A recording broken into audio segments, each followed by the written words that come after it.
எங்களோட ப்ராஜெக்ட் பேர் வந்து மழைநீர் கண்டறிவி. எங்களோட ப்ராஜெக்ட் நோக்கம் வந்து மழை பெய்யும் போது அதை தானாக கண்டறிந்து ஒரு ஒலியை எழுப்பும் எளிய மின்சுற்றை உருவாக்குதல் ஆகும். தேவையான பொருட்கள் வந்து 2 பிளேட், சுவிட்ச், பேட்டரி கிளிப், பஸர், இதெல்லாம் கனெக்ட் பண்ண ஒயர். செய்முறை வந்து ஒரு கார்ட்போர்டை எடுத்துக்கணும். அதுக்கு மேலே ஒயிட் கலர் சார்ட் பேப்பரை ஒட்டணும். வீடு மாதிரி ஒன்று செஞ்சு வச்சுக்கணும். அடுத்த கார்ட்போர்ட்லேயே ரவுண்ட் பைப் மாதிரி ஒன்று செஞ்சு வச்சுக்கணும். அதை நம்ம வச்சுருக்க கார்ட்போர்டில் ஒட்டணும். அதுக்கு மேலே ஒரு குட்டி பீஸ் கார்ட்போர்டை எடுத்துக்கணும். இந்த பைப் மாதிரி செஞ்சதுக்கு மேலே ஒட்டணும். 2 பிளேடு எடுத்துக்கணும். 2 பிளேடோட எண்டுலையும் ஒரு ஒயர். ஃபர்ஸ்ட் பிளேடோட எண்டில் ஒரு ஒயர், செகண்ட் பிளேடோட எண்டில் ஒரு ஒயர். ஃபர்ஸ்ட் பிளேடு எண்ட்லேருந்து ஒயர், ஃபர்ஸ்ட் பிளேடு எண்ட்லேருந்து ஒயர் இந்த பஸரோட பாசிட்டிவ்க்கு போகுது. செகண்ட் பிளேடு எண்டில் உள்ள ஒயர் சுவிட்சோட ஒரு காலுக்கு போகுது. சுவிட்சோட இன்னொரு காலில் இருந்து ஒயர் பேட்டரியோட பாசிட்டிவ்க்கு போகுது. பேட்டரியோட பாசிட்டிவ்ல இருந்து நெகட்டிவ் ஒயர் பஸரோட நெகட்டிவ்க்கு போகுது. இந்த கார்ட்போர்ட் மேலே 2 பிளேடை தொடாமல் வைக்கணும்.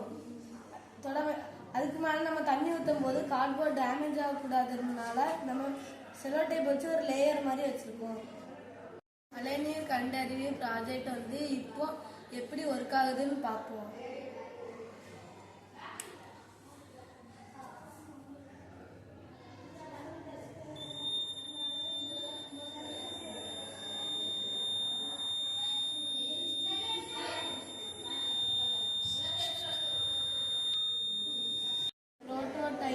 இந்த 2 பிளேடுக்கு மேலே நம்ம மழை தண்ணி படும்போது இந்த சர்க்கியூட்ல இருந்து பஸர் சவுண்டு போடுது.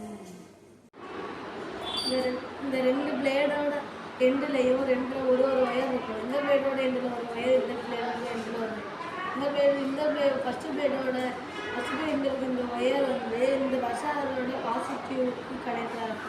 செகண்ட் பிளேடோட ஒயர் வந்து இந்த சுவிட்சோட இந்த ஒரு காலுக்கு வரும். சுவிட்சோட இந்த ஒரு காலில் இருந்து அது அப்படி இந்த பேட்டரியோட பாசிட்டிவ்க்கு போகும். இந்த பேட்டரியோட பாசிட்டிவ்ல இருந்து அப்படி இந்த பஸரோட நெகட்டிவ் வரும். வீட்டு மேலே நம்ம மழை பெய்யும் போது மழை பெய்யறதுக்கு முன்னாடி நமக்கு எச்சரிக்கையாக இருக்கும். அதுக்கு அடுத்த நம்ம வீட்டில் துணி காய போடுவோம்ல, துணி காய போடும்போது மழை வந்துட்டுனா சவுண்டு கேட்கும். சவுண்ட் வரும்போது நம்ம அந்த இதை எடுத்துக்கணும். அடுத்த விவசாயிகள்லாம் இதை மெயினாக யூஸ் பண்ணலாம். ஏன்னா அவங்க இதில் நட்டுட்டு இருக்கும்போது சவுண்டு கேட்டுனா டக்குன்னு பெயருவாங்க. அவங்களுக்கு ஒரு எச்சரிக்கையாக இருக்கும். அடுத்து பெரிய பில்டிங்கில் அதெல்லாம் வைப்பாங்க.